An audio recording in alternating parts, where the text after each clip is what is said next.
Sí. A ver, Tania, una idea de qué se trata. Toma, profe. Gracias. Dale.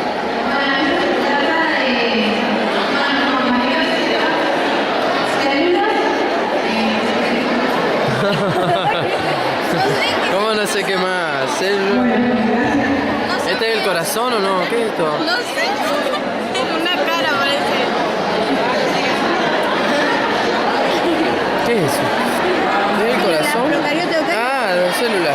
Pero es la vegetal. Esta es la vegetal y esta es la vegetal. Todo vegetal. Y en la remera de Tania, vegetales también. ¿Y esto?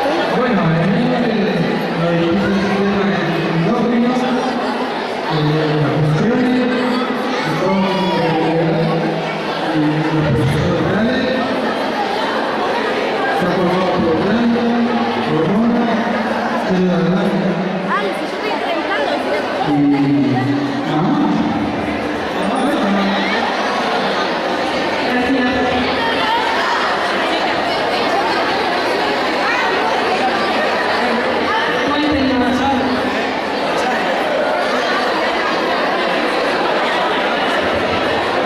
Ahí a César, pásale el micrófono.